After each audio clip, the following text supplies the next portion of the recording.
প্রিয় দর্শক, লিচু একটি চমৎকার মজাদার সুস্বাদু একটি ফল। লিচু খেতে কার না ভালো লাগে। এই লিচুর যদি সঠিক পরিচর্যা করা না যায়, এই লিচুর যদি সঠিক সময়ে সঠিক যত্ন করা না যায়, তাহলে হচ্ছে লিচু গাছের ফলন কমে যায়। লিচু গাছে ফলন আসলেও ঝরে পড়ে এবং লিচু গাছ দুর্বল হয়ে পড়ে। লিচু আসলে তা ফেটে যায় এবং নষ্ট হয়ে যায়। দর্শক, আপনারা দেখতে পাচ্ছেন এই গাছে আলহামদুলিল্লাহ বেশ ভালো লিচু আসছে, কিন্তু দুঃখজনক যে এই গাছের লিচুগুলো ফেটে যাচ্ছে। আপনারা দেখেন যে লিচুর ভরে একদম ঘাস নুয়ে পড়েছে, মাটিতে লেগে আছে লিচু, অথচ ম্যাক্সিমাম লিচুই হচ্ছে ফেটে যাচ্ছে। আমি যদি একটু কাছ থেকে আপনাদেরকে দেখাই, আপনারা দেখতে পারবেন যে এখানে 4টা লিচু, মানে 5টা লিচুর মধ্যে 2টাই ফেটে গিয়েছে, বাকিগুলো হচ্ছে ফেটে যাবে। তো লিচু মূলত কেন ফেটে যায়, ওই যে ওইখানে দেখেন, একটু জুম করে আমি দেখাই। এই যে দেখেন, এই জায়গাটাতে ঠিক এখানেও একই অবস্থা, লিচু ফেটে গিয়েছে। তো লিচু ফেটে যাওয়ার বেশ কয়েকটা কারণ রয়েছে। তার মধ্যে প্রথমত কারণ হচ্ছে বোরন সারের ঘাটতি। লিচুতে যদি বোরন সারের ঘাটতি হয়, সেই ক্ষেত্রে হচ্ছে লিচু ফেটে যাবে এবং হচ্ছে এই ফেটে যাওয়া লিচুগুলো ঝরে পড়বে। এই যে দেখতে পাচ্ছেন, এই লিচুগুলো ফেটে গিয়েছে এবং এই যে ফেটে যাওয়া স্থানে কিন্তু ফাঙ্গাসের আক্রমণ করেছে বা ছত্রাকের আক্রমণ করেছে। তো ছত্রাকের আক্রমণের ফলে কিন্তু এই লিচুটা আর গাছে থাকবে না, ঝরে যাবে এবং আপনি কিন্তু এটা খেতেও পারবেন না, যেহেতু এটার মধ্যে ছত্রাকে আক্রমণ করেছে। এই জন্য হচ্ছে আপনি চাইলেও এটা আর খেতে পারবেন না। যদি খানও তাহলে হচ্ছে আপনি অসুস্থ হয়ে পড়বেন। তাহলে এখন আমাদের করণীয় কি? এই লিচুর ফেটে যাওয়া রোধ করার জন্য আমাদের প্রথমত যেটা করণীয়, সেটা হচ্ছে গাছে বোরন সার স্প্রে করা, অর্থাৎ 16 বোরন যেটি রয়েছে সেটি যদি আপনি স্প্রে করেন, তাহলে হচ্ছে লিচু আর ফেটে যাবে না। দ্বিতীয়ত কাজ হচ্ছে গাছেও গোড়ায়ও বোরন সার দেওয়া। গাছের গোড়ায় যদি বোরন সার দেন, সেক্ষেত্রে হচ্ছে কাজ হবে। তবে গাছের গোড়ায় বোরন সার দিতে গেলে আপনাকে দিতে হবে আগাম, মানে ফল যখন ছোটো থাকে তখনই। এখন তো ফল পরিপক্ক হয়ে গিয়েছে, এখন দিলে হচ্ছে আর কাজ হবে না। এখন হচ্ছে স্প্রে করতে হবে। স্প্রে করলে এটা দ্রুত কাজ করে। আর লিচু গাছের সবচেয়ে বড় সমস্যা যেটা, এটা হচ্ছে মাকড়।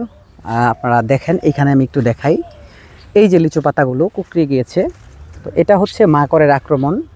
মাকড়ের আক্রমণের কারণে কিন্তু লিচু গাছের পাতা কুঁকড়ে যায় এবং লিচুর ফলন মারাত্মকভাবে ব্যাহত হয়। তাছাড়াও লিচুতে কিন্তু পাতায় দাগ রয়েছে, আপনারা দেখতে পাচ্ছেন, এই যে লিচু পাতার মধ্যে সাইড থেকে পুড়ে আসছে। তো এটাও খাদ্যের ঘাটতি এবং হচ্ছে ছত্রাকের আক্রমণ।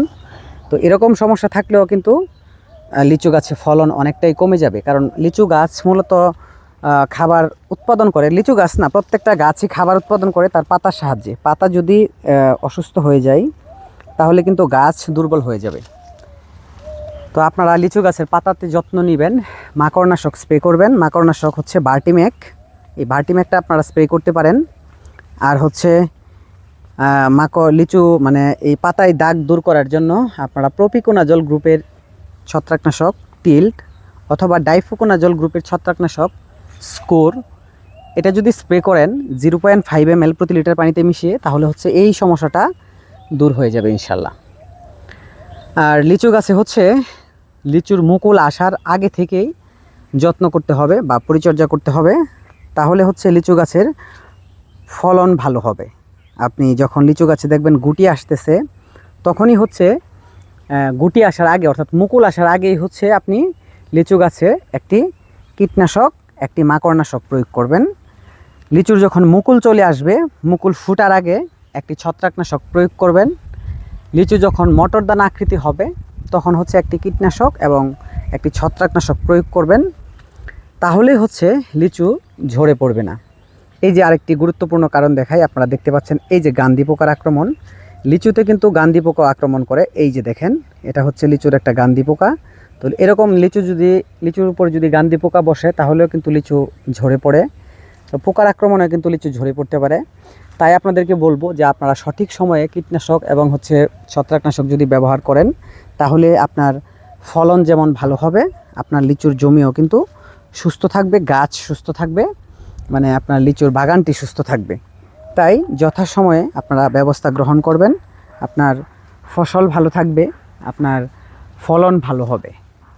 তো এই ছিল আজকের ভিডিওতে। যদি ভিডিওটি ভালো লাগে, অবশ্যই শেয়ার করে দিবেন যাতে সবাই দেখতে পারে এবং লিচু চাষি যারা রয়েছেন তারা যাতে বিশেষ করে এই ভিডিওটা দেখে।